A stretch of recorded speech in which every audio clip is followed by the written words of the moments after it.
and welcome to episode 102, as we dive deep into the century of The Media Beat with Maureen and Claire. It's going to be a doozy. First up, we've been promised some spectacular emojis, so you're going to have to stay tuned for that. Both Maureen and Claire have been teasing Lord knows what they're going to be, but Claire's in a new place, so she's going to be making use of other props that maybe she's never used before, so very exciting about that. But we have loads of other stuff as well. We've got a reveal on how much it costs to watch every NBA game in a US basketball season. We're going to be looking at AI and the competitive landscape thereof.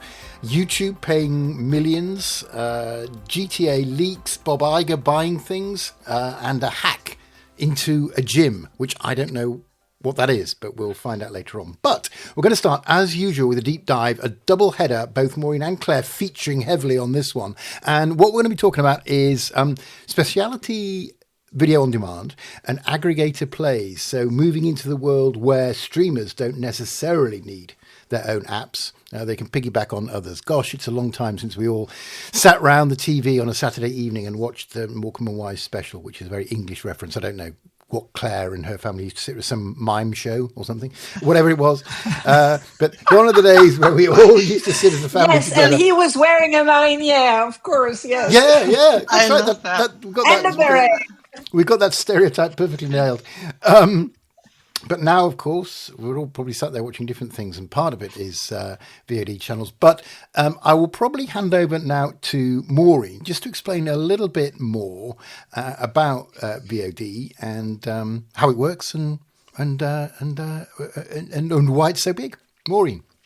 Yes, well, thank you, Oliver. I'm going to just jump in cold because I know most of our audience already probably understands and probably subscribes to the VOD. So video on demand, a specialty video on demand. So everyone with a Netflix or an Amazon Prime probably sees all those little channels, in particular, Amazon sees all those little channels floating around and is sucked into signing up again for another specialized channel just because it's showing that wonderful thing on BritBox like Shetland or Death in Paradise live. So anyway, but there's a report that's out, Oliver. That's the reason why Claire and I are excited about this particular topic, that we were staggered when we were poring over the pages. There were many of them as well, the pages of Antenna's new specialty SVOD report. So anyway, it transpires, and I've got an argument to pick with Antenna. Maybe Claire will back me up on this, but nonetheless, it transpires that the fastest growing part of American streaming is also the part with the least, Oliver, the least control over its own customers. I mean, I'll let that sink in. So that is the finding, I think, that's sitting inside the Antenna's new report here. And it's not the finding that the report leads with. So anyway, I'm going to throw out some stats and then we can discuss whether or not my reading of this was accurate. So anyway, specialty VOD or SVOD, so subscription video on demand, means the service is built around one audience rather than for everybody. So as I mentioned, BritBox or Shudder, home of Creepshow and The Terror, or Crunchyroll, or Acorn, or Mubi. So some of the names that you would have seen. So anyway, Antenna tracks about 31 services. That's 42 million subscriptions in the US. And a staggering 14% year-on-year growth for specialty subscription video on demand compared to premium video on demand, which was only 6%. And in the market overall was about 7%. So that is the headline for me. And I want to argue that the headline is measuring the wrong thing. So if we look at where the customers come from, so 67% of specialty gross additions. So you already have your Prime or your Amazon subscription. So 67% of specialty gross additions in the second quarter were billed through Amazon channels, and that's up 61%. The Roku channel is at 13%, up from about 7% since 2024. So most new specialty subscribers never went near the service's own sign-up page I mean, that's staggering. They bought their subscription package inside somebody else's store on somebody else's bill. Then look at what happens to them. So specialty churn ran at 7% in June, according to the report, against 4% for premium. So 27% of new subscribers are still there after a year against 35% for premium. So 60% or so of everyone who's ever tried a specialty service has only ever tried one. So the category is not building durable, long-lasting relationships. In my view, it's renting shallow ones through 3 storefronts. Now, let's take 2 services the report calls its bright spots, because they make the point better than any percentage does. So Howdy, which was launched in August, was at $2.99 a month. That was ad-free, with a library of A Haunting in Venice, Ice Age, I'm throwing out all these different names, Kids in the Hall. It's all owned by Roku. Roku owns the storefront and the service. It opened up on Prime Video in March, and between April and June, it added 1.3 million sign-ups to reach 3 million. The Wonder Project, which was launched in October, exclusively on Prime Video at $8.99, its hook was basically The House of David, the biblical drama. Wonder Project made for Amazon. Season 1 ran on Prime Video and pulled more than 40 million viewers. Season 2 went behind the Wonder Project paywall, only 2.2 million sign-ups since. So neither is an independent service, I think, winning on programming. One is a distributor selling its own service inside its own store, and the other is a studio using a hit it made for Amazon to sell a subscription inside Amazon. So we looked at the audience, and the demographics are 50% or so are over 55 years old. So the library tells you why. You've got Sleepless in Seattle, you've got 90s sitcom, you've got medical dramas, and at $3 on a bill you already have.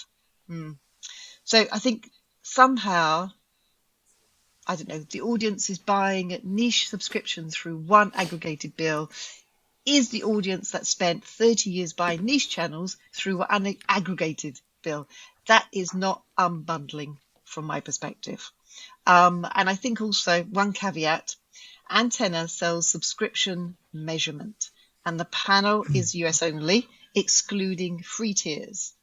So a report about aggregation that leaves bundles out of the count is describing part of the picture.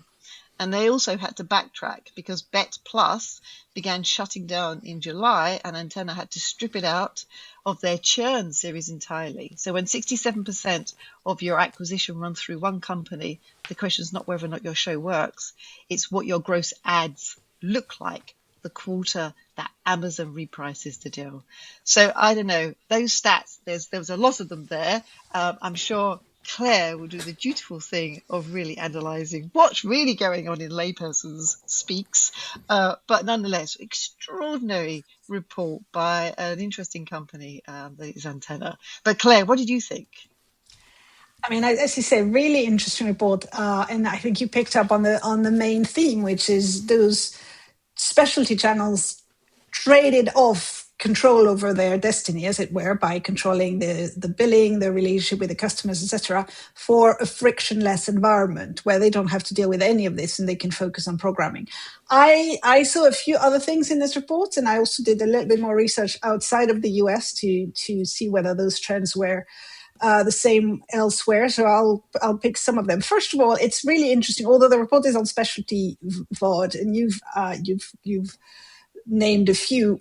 The interesting thing is this isn't a strategy that only specialty VOD services are putting forward. Some of the major, what we would call premium SVOD, so the non-specialized ones, so typically HBO Max, Disney, even Disney Plus, certainly Paramount and Peacock are starting to also look at what I would call over-the-top strategies where they don't need their own apps, where they just piggyback on somebody else's platform.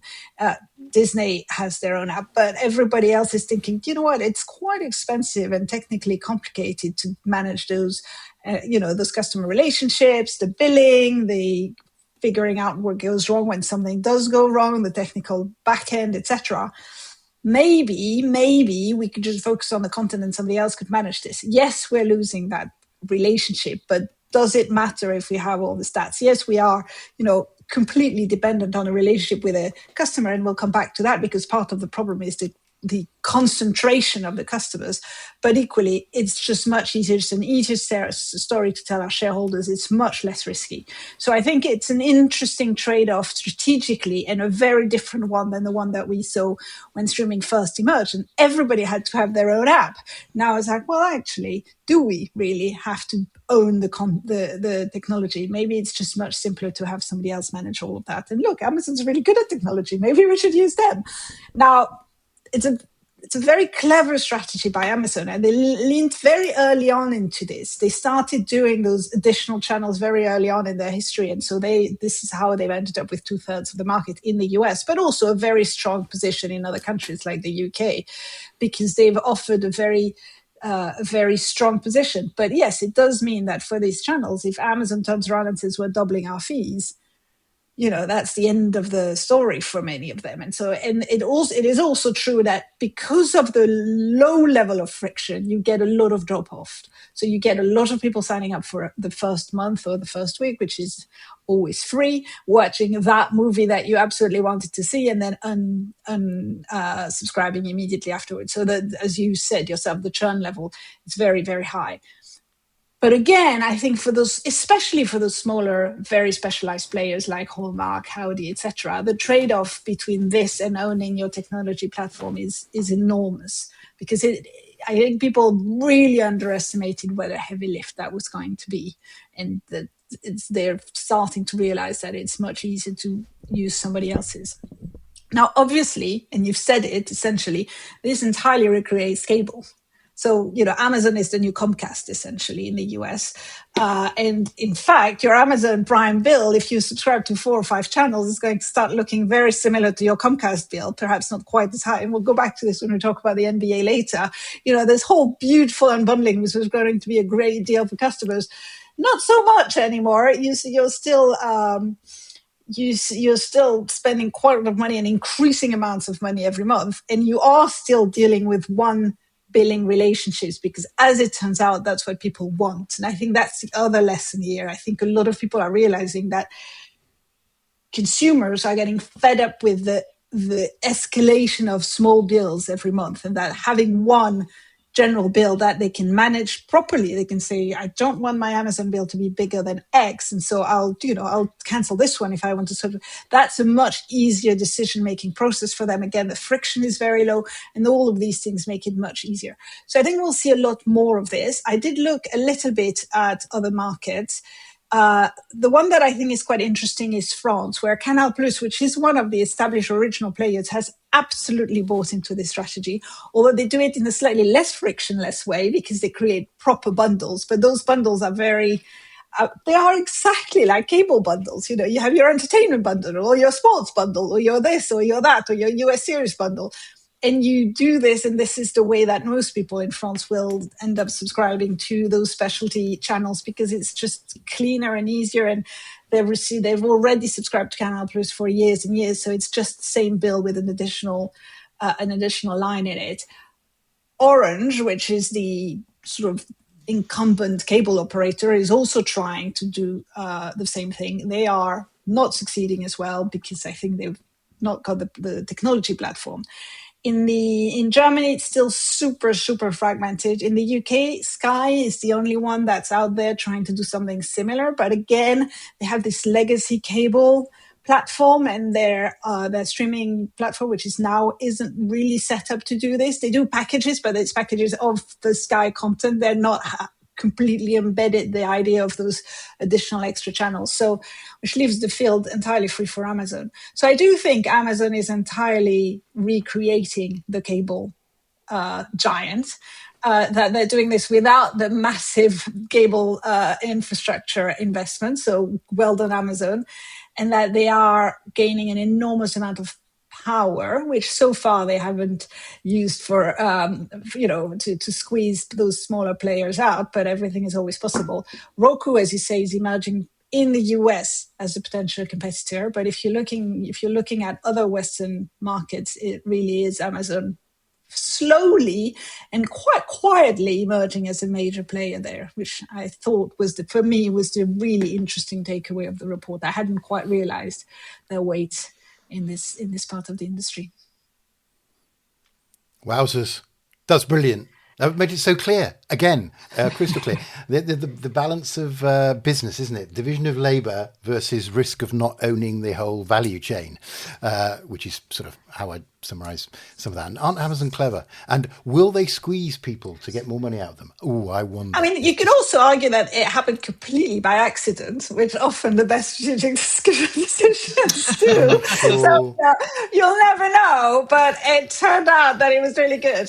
Yeah, well, it feels like cloud computing when everyone was trying it, and then suddenly everybody's just AWS or obviously Microsoft, and it's just like that was really odd at the time because it was like, why is a bookshop selling its yes, exactly. Well, I think, and it turns out, everybody thinks technology is complicated. It's easy until you actually try to do it, and then you realize it's expensive and gets all it breaks all the time, and Oh, I won't tell you about the project I'm working on at the moment. It's absolutely like that. Anyway, let's move on from digital management consultancy to more media matters. That was a brilliant deep dive. It's one of those things that I had a sort of peripheral knowledge of, and now I feel like I'm a semi-expert, intermediate, let's say. But as we digest the deep dive, let us move on to In the News.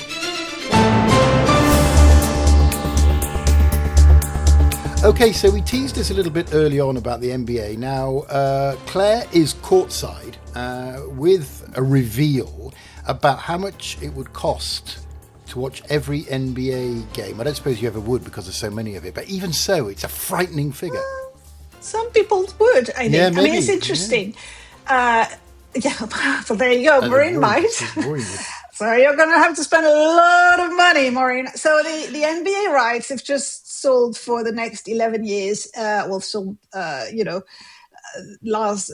few months ago, and I think we covered it at the time, for a record $76 billion in total over 11 years, which is actually a significant increase. It's almost $7 billion a year, significant increase. One of the reasons they managed to create that significant increase is that they did what we used to call licensing, which is cutting all the rights in tiny little chunks and then licensing them to a bunch of people. So ESPN/ABC got the NBA final, NBC Peacock got the conference finals. I don't know what any of this means.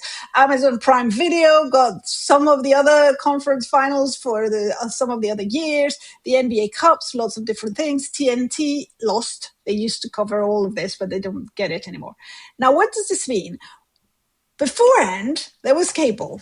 And cable was easy. It was expensive, but it was easy.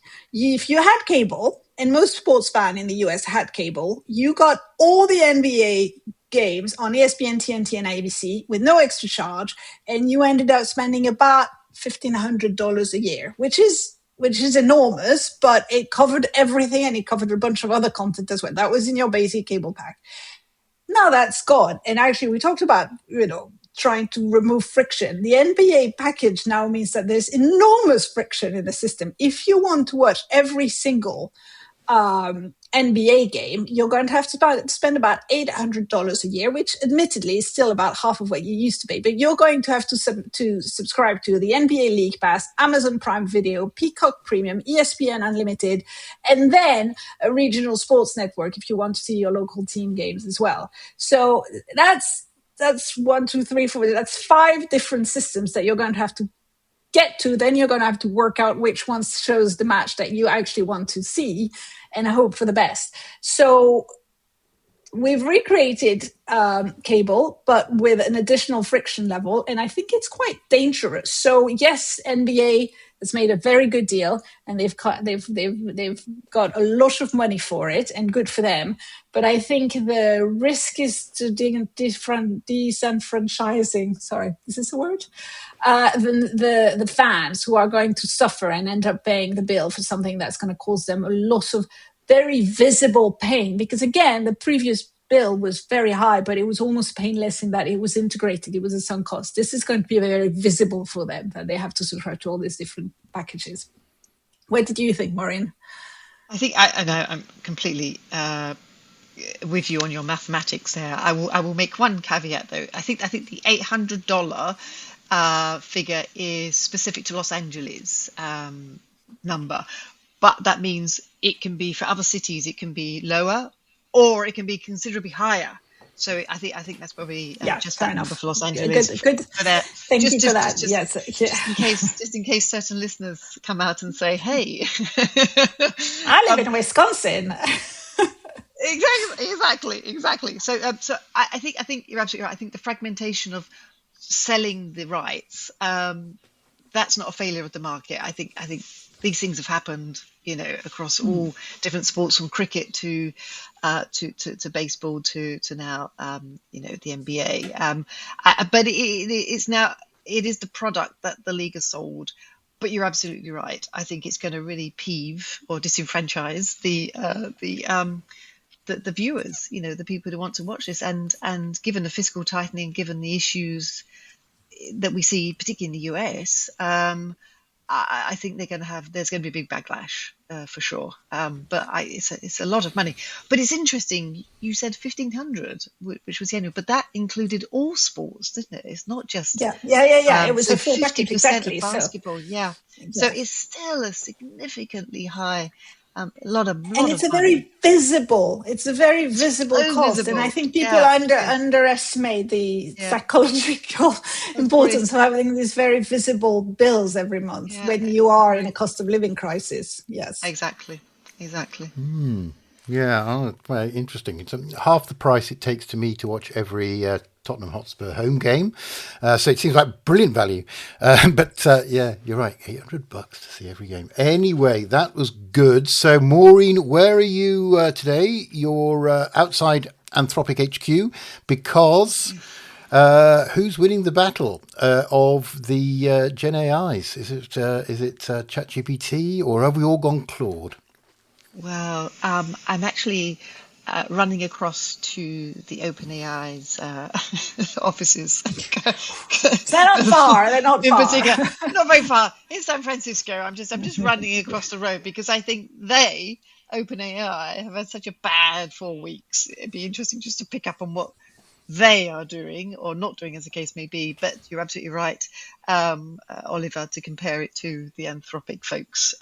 So let's start with, they've had such a bad 4 weeks in the two places that decide really what is the company worth. Because as we know, both Anthropic and OpenAI have confidentially filed for an IPO.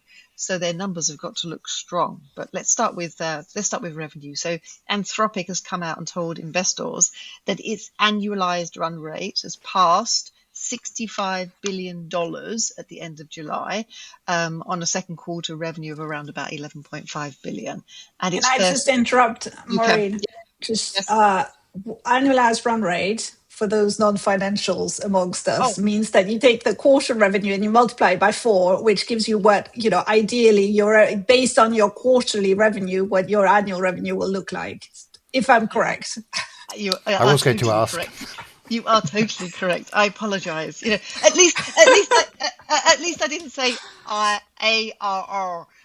Which I. Oh yeah, you would have lost me there. I could have like ARR. EBITDA and all that nonsense. All right, but and it's sorry, and it's Anthropic's second quarter revenue number, the 11.5 billion, is its first positive adjusted operating income. The reason that they say adjusted, Claire, is that they throw in all sorts of exceptions. So whenever you hear adjusted operating income, you mean, really? Is that a real number? I'm not sure.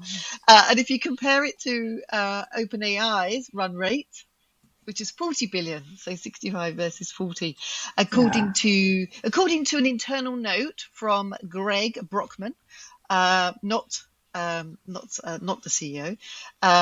So Anthropic went past, I think, OpenAI in April in terms of revenue, and they've stayed at that level above OpenAI since April. But more interestingly, we have to be really careful with these numbers and not get too excited, because Anthropic books revenue gross, which means you're counting the full end customer spend that arise through cloud resellers and others. OpenAI reports closer to net. They've taken out some of those costs of others selling their services. So the two figures are not measuring the same thing. So we have to be really quite careful about that. So anyway, quoting them side by side, you have to sort of really distinguish one from the other. But on the consumer side, then ChatGPT's share of AI assistant app users fell below 50% for the first time since springtime, landing closer to about 46%, and Gemini at a roughly around 28%. So it's creeping up. So ChatGPT, Oliver, yes, you're absolutely right, is still the largest by distance on absolute users, but it's no longer the default. So people are running to Gemini or Claude. And so for this industry, the second number is the one to watch.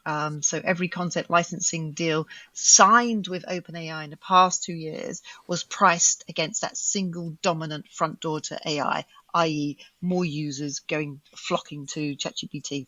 So publishers also sort of negotiating, well, they thought they were negotiating with a monopoly. Now they're signing up, because the supply now is an oligopoly. And that is basically two major players that they have to consider. And I don't know, that is probably a weaker position, not a stronger one. But anyway, so that's the news outside of OpenAI as I'm running between Anthropic Claude and my special, I know it's not Podmoji yet, but this is my Claude.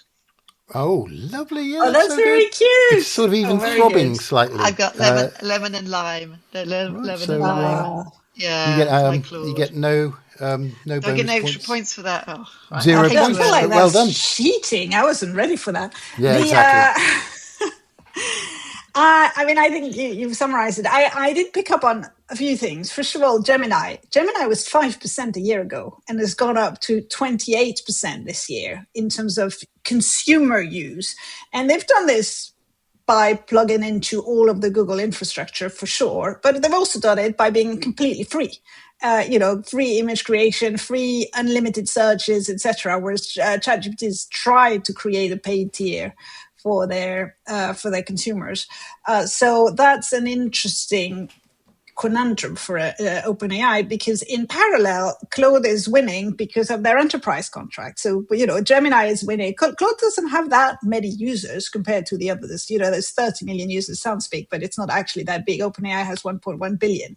But what they have are paying users. They are people who are comfortable, and they've done that by creating, a really solid enterprise product, including, if you've been in any meeting in the last 3 months, you've probably seen a Claude generated deck, because everybody's using them now. They all look exactly the same, but they look quite good.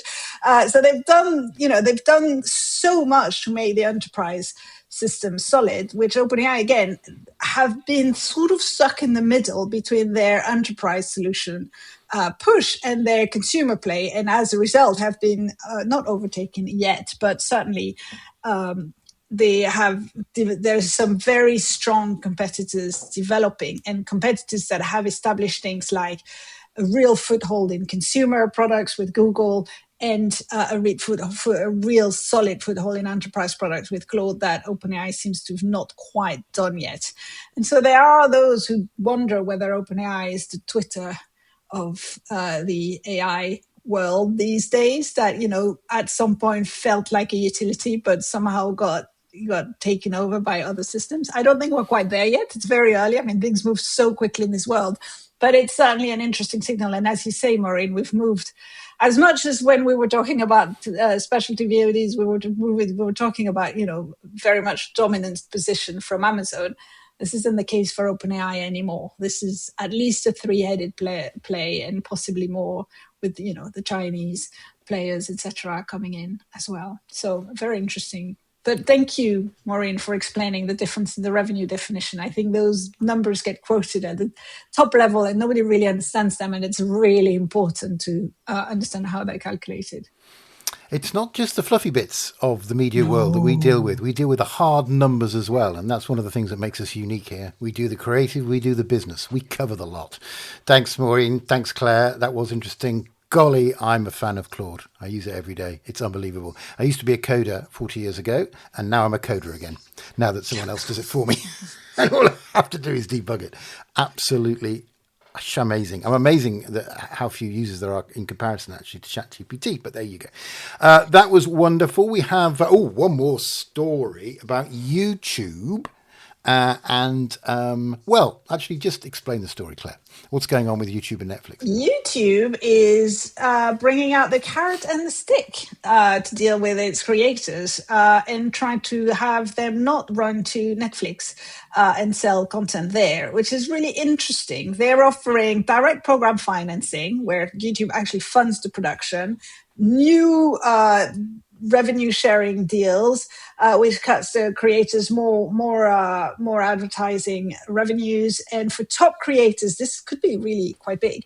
But in parallel, they have brought out the stick, and they say that creators who take Netflix deals will face a reduced marketing placement. So basically, they're going to tweak the algorithm to make sure that they don't show up in search, exclusion from brand revenue sharing programs, and less access to YouTube events. So it's an interesting strategy. It's not the first time they've done this, as many outlets have pointed out. In 2015, and we didn't have the podcast then, there was a startup called Vessel, which was extremely well funded, but Jason Kilar started that and came out with big checks, writing big checks, in 2015, there were still checks, to a lot of YouTube creators and say, come to us, we're building a new streaming platform. Well, obviously Vessel didn't survive, but YouTube was a little bit worried at that time. And so they did exactly that. They started sending money to creators and say, stay with us, don't go to Vessel, don't take the money. This is a better deal. Now, this is very different because Vessel never really took off. Netflix has over 300 million subscribers worldwide. So it's a real conundrum for creators. Do you go to Netflix where you will have commissioned content, you will have slightly different business model, you won't have as much control over your environment, but you will probably have a more steady recurrent income? Or do you stay with YouTube where, obviously a lot of them have found a lot of success, which is their natural home, etc. They haven't had to choose so far, and YouTube is putting them in front of a choice. So it'll be interesting. It's definitely a sign of how important the creator economy is becoming and how competitive it is.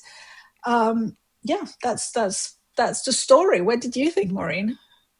Oh, I think you said it all, but yeah, you're right. I mean, so YouTube spent 20 years arguing it was open infrastructure, and then Neil Mohan's own position was that outside projects send viewers back, but Netflix Netflix creators deal are non-exclusive. So you've got YouTube now has to pay for exclusivity, which it used to get for nothing.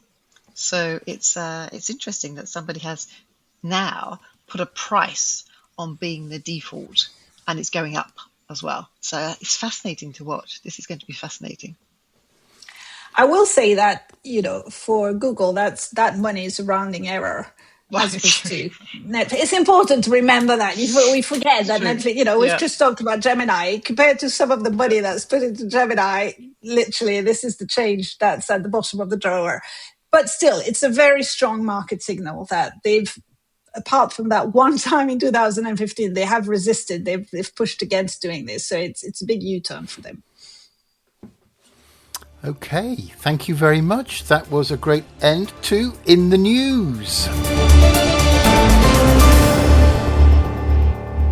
And so, we move on to podmojis.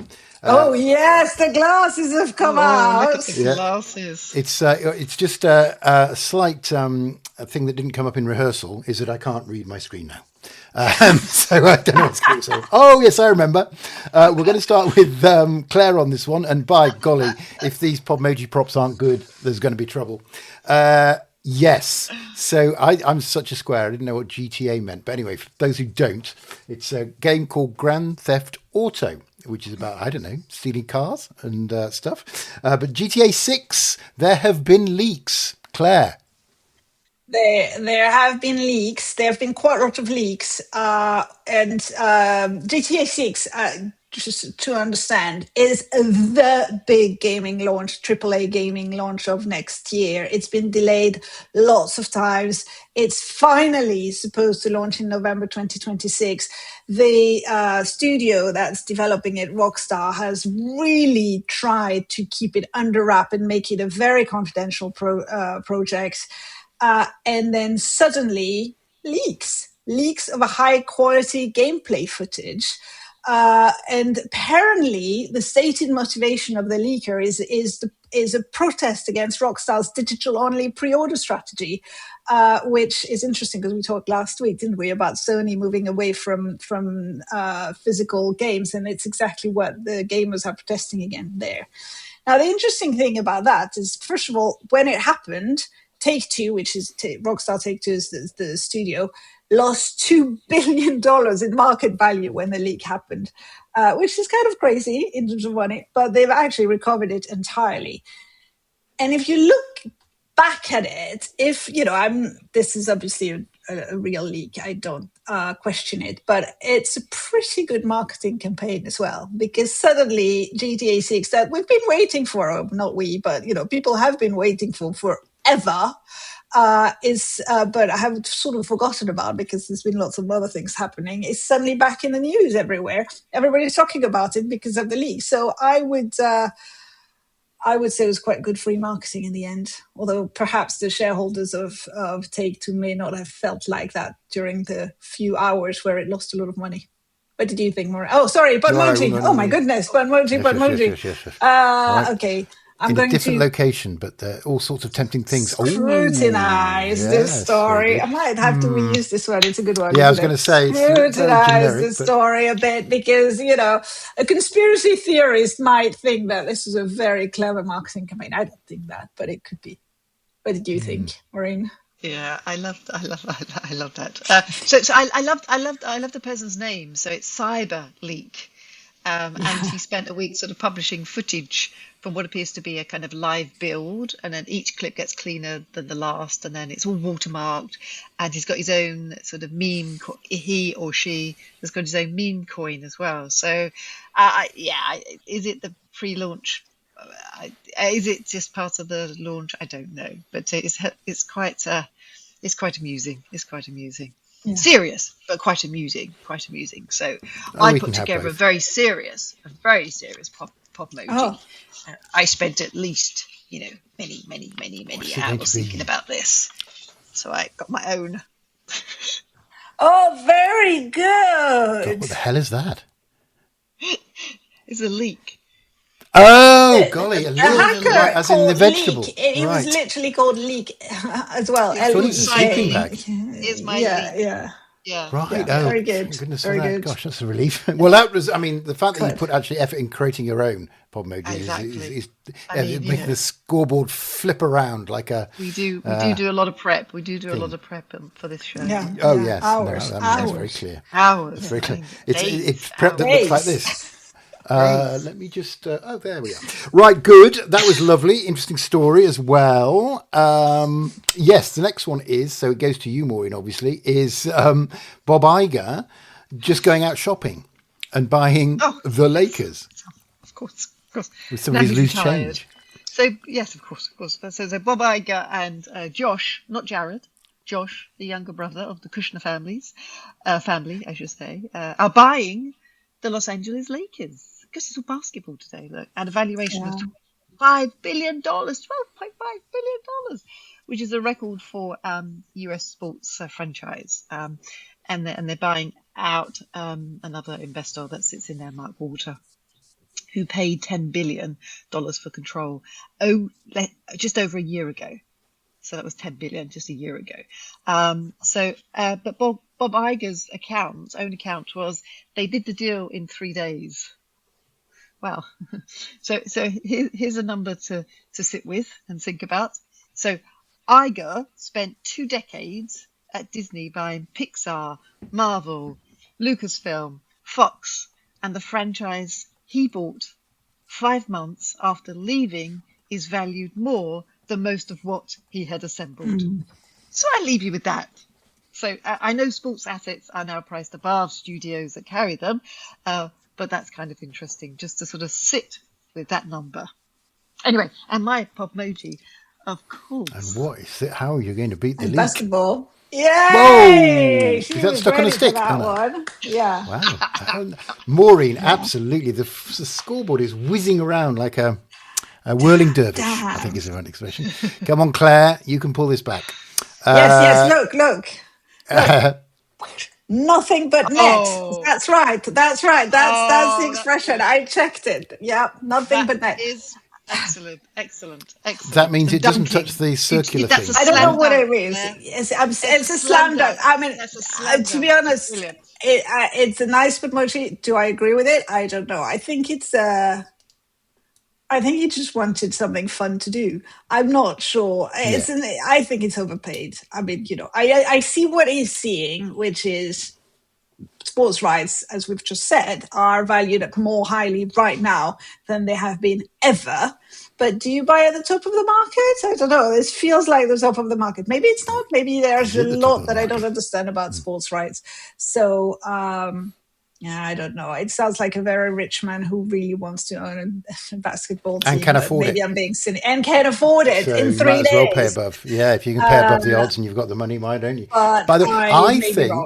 Could be some tax considerations as well there. Yeah. Park your money somewhere for an annuity. It's always tax, yeah. I think a slam dunk is where you jump up in the air and whack it down into the basket. And I think only net or nothing but net. Nothing but net. Nothing but net is where the ball doesn't touch the metal ring. So all it does is touch the net. Is that right?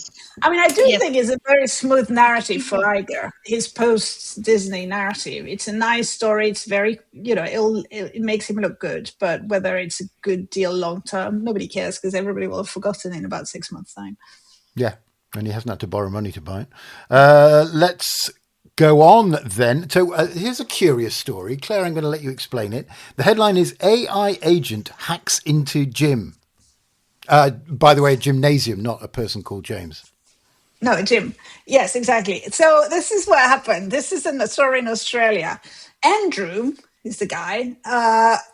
Apparently has an AI assistant. That's something that you tend to build. You build these things, don't you, Oliver? Yeah. So he used Claude and asked his AI assistant to book him into a popular gym class. You know, those gym classes that get overbooked, so you have to be there exactly when it opens to book it. So it just said, AI assistant, Claude, please book me into this class. Now, when the agent went in and couldn't find a space in the class, he hacked the gym, threw somebody else out of the class so that his client could get a space in the class. So he just removed another person and goes like, yeah, this one is cancelled. I'm now creating a class for him. To be fair, there seemed to have been a very limited cybersecurity in the gym's booking API, but on the other hand, why would you have high security on a gym's booking API in normal circumstances? So, and then when Andrew asked, apparently a nice guy, asked the AI agent to reverse this and say, no, I don't want the class, put this guy back in. It's not, it's not right. The agent said, bad news, I can't add them back. So this is described as Australia's first known autonomous AI cyber attack, which I think is hilarious. Also links quite well with our other sports stories. Do I have a podmoji for this one? Actually, I do. It's like, it sounds like you haven't prepared when you say things like that, but that's very good. It's a bit 2001 Space Odyssey, isn't it? Really? It feels a bit like it's quite scary. I'm sorry, the robots Mike. definitely taking over here. I'm afraid you're going to have to do your spin class, Michael, or whatever his name is. That's good. That is great. Gosh, what a story. Maureen, what do you think? Yeah, well, you told it wonderfully, Claire. I guess I was thinking about the legal position, which actually is unsettled because neither the software cannot be liable. So responsibility sits somewhere between the user, the agent developer, the model provider, and the site with the flaw, because there's basically an issue with the security issue with the security. So Oh, The old O comes back. Yep, repetition, but still very good. But that's from a or. Oh, there's two. Maureen is definitely going for victory. Look at this one. you may have to. This may be the time where she wins. Well, I don't know, actually. I haven't added up the scores yet. I'll do it in a sec. Yeah. That's okay, weight that's trading. good. Weight trading. No, I think Claire's magnifying glass. Well, let's see. Everything. I'll bring it back. Anyone interested in the Will AI Take Over? Look up the Paperclip Maximizer, the AI thought experiment that philosopher Nick Bostrom came up with. That's quite an interesting one. I love that. Well, I suppose if you ask an AI to log me in, it's going to try all different kinds of things. I don't think that's scary. I think it's just not brilliant. going to stop until you've actually booked this frigging class. Well, that's the old Paperclip Maximizer. Have a look at that. Nick Bostrom's thought experiment. So I'll add up the points. There's quite a lot for the magnifying glass. That did well. You get some points off for preempting, Maureen, I'm afraid. It's 102.5 points each. I declare a draw, actually, this week. So well done. I think both. I think the game is the winner. I think Podmojis is the winner. As always, you're the winner, Oliver. Well, that's right. Yeah, a phrase I haven't heard since my form prize that I got in 1971. 50 pence. I got a 50 pence book token. So thank you so much. I think we're there. Goodness me. It's flown today. I loved the deep dive. I always like to be educated and entertained. Our remit, very similar to the BBC's, set up in 1933. And it only remains for me to say thank you very much, Claire. Thank you very much, Oliver. Thank you, Maureen. Thank you, everyone. And thank you very much, Maureen. Thanks, Oliver and Claire and everybody out there. And more thought experiments, news, deep dives, and everything that you could possibly want from the media world next time. But until then, goodbye.